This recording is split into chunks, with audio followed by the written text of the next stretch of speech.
దేశవ్యాప్తంగా రాజ్యసభ ఎన్నికలు జరుగుతున్నటువంటి తరుణంలో మన ఆంధ్రప్రదేశ్కి నలుగురు రాజ్యసభ సభ్యుల్ని పంపించేటటువంటి అవకాశం కలిగింది. ఈ నలుగురు రాజ్యసభ సభ్యులు కూడా కూటమి నుంచే ఎన్నుకోబడతారు.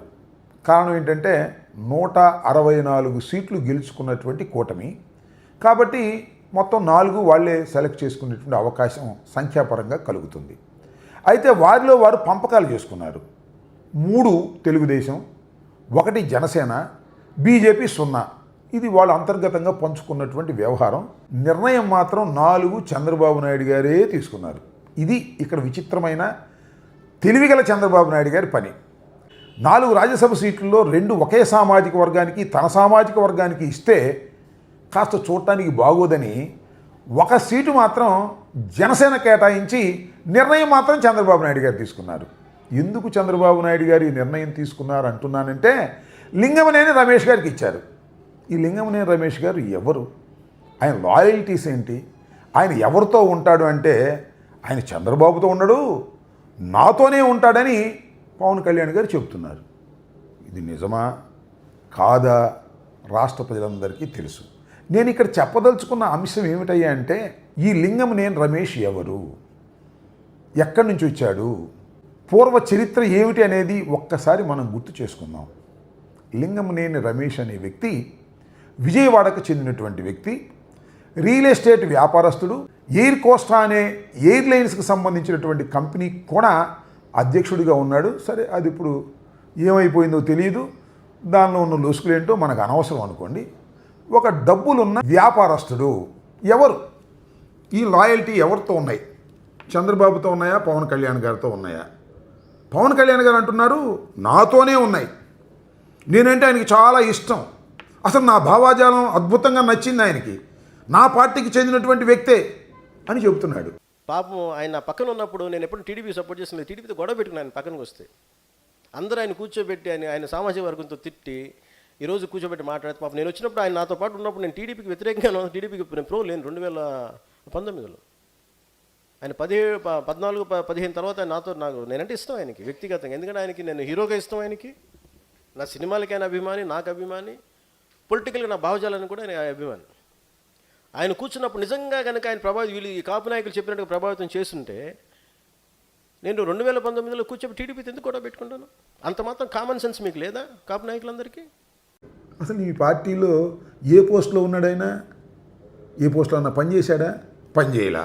కానీ మీ పార్టీయే మీ భావాజాలానికి అనుకూలంగా ఉన్నాడని ముద్ర వేసుకుంటున్నారు. ఎందుకండి ఇలా మిమ్మల్ని మీరు వంచుకుంటారు? అసలు ఆయన ఎవరు? ఒక్క మాట చెప్తా. ఇప్పుడు చంద్రబాబు నాయుడు గారు రాష్ట్రం విడిపోయిన తర్వాత కరగట్టు పక్కకు వచ్చి ఒక నివాసంలో ఉంటున్నాడు కదా, అది కూడా అక్రమ కట్టడం. ఆ కట్టడానికి ఆయనే యజమాని. చంద్రబాబు నాయుడు గారు ఆంధ్రప్రదేశ్లో ఇల్లు లేకపోతే అక్రమంగా నిర్మించినటువంటి గెస్ట్ హౌస్ని ఆయనకి ఇచ్చి ఉండమన్నాడు. అదేమిటని అడిగితే అసలు ప్రభుత్వానికి ఇచ్చేసాయని ఒక సందర్భంలో చెప్పాడు. ఇలా అబద్ధాలు ఆడుతూ వచ్చినటువంటి వ్యక్తి ఒక అక్రమ కట్టడంలో నివసిస్తున్నటువంటి చంద్రబాబు నాయుడు గారికి ఆ అక్రమ కట్టడాన్ని ఇచ్చినటువంటి మహానుభావుడు. ఒకటి, ఎవరితో లాయల్గా ఉన్నాడు ఆలోచించుకోండి. రెండో అంశం, మీరు ఇవాళ నిర్మిస్తున్నటువంటి మీ ఆఫీస్ అంటే ఇంతకు ముందే నిర్మించారనుకోండి తాత్కాలికంగా, ఇప్పుడు పర్మనెంట్గా నిర్మిస్తున్నటువంటి ఆఫీసు స్థలం ఆయనదే. ఆయన మీకు ఇచ్చాడు, మీకు రిజిస్టర్ చేశాడు.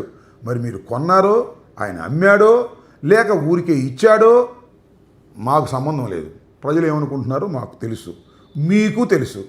అలాంటి వ్యక్తిని పట్టుకొచ్చి మీరు మా పార్టీ భావాజాలం ఉంది, మాతో ఉన్నాడు, అద్భుతమైన వ్యక్తి అని మీరు చెప్పి ఆయనకి రాజ్యసభ ఇస్తున్నారు.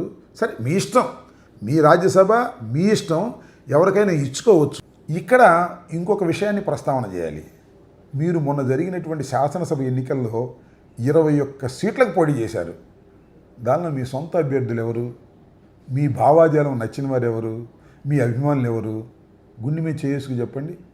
చంద్రబాబు నాయుడు గారు పంపిస్తే ఆ పార్టీ వాళ్ళకి టిక్కెట్లు ఇచ్చి మీ పార్టీ తరపున గెలిపించలేదా? దానికి సయోధ్య చేసింది లింగమనేని కాదా? ఎందుకు ఇలా అసత్యాలు చెప్తారు? ఎందుకు మిమ్మల్ని మీరు వంచుకుంటారనేది నా పాయింట్. ఎందుకంటున్నానంటే, ఏమండి మా ఇష్టం, నేను చంద్రబాబు నాయుడు గారు చెప్తే ఆ సీటు ఆయన కేటాయించాను, తప్పేంటి అంటే శభాష్, అలా అంటలా మీరు అంటుంది ఏంటంటే ఆయన నా అభిమాని, నా భావాజాలానికి సంబంధించిన వ్యక్తి, వీర సైనికుడు, జన సైనికుడు అని ఎందుకండి మిమ్మల్ని మీరు వంచుకుంటూ ప్రజలకు చెప్పేటటువంటి కార్యక్రమం చేస్తారు? ఇది న్యాయమేనా, ధర్మమేనా అనేది నా పాయింట్.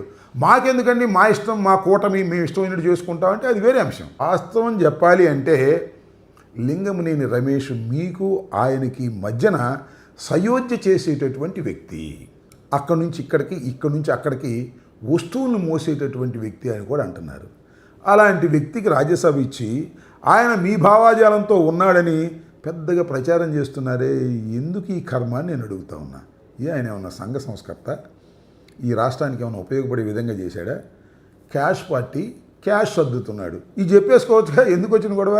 లింగమనేని రమేష్కు మీరిచ్చి ఏదో పైన పూత పోయటానికి మాత్రం దయచేసి ప్రయత్నం చేయకండి.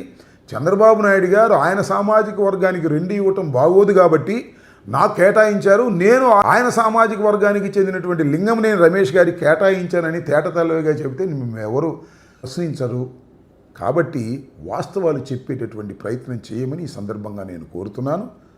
అందువల్ల జన సైనికులు మమ్మల్ని ఘాటుగా విమర్శించటం కంటే వాస్తవాలు తెలుసుకుంటే మంచిదని ఈ సందర్భంగా విజ్ఞప్తి చేస్తున్నాను.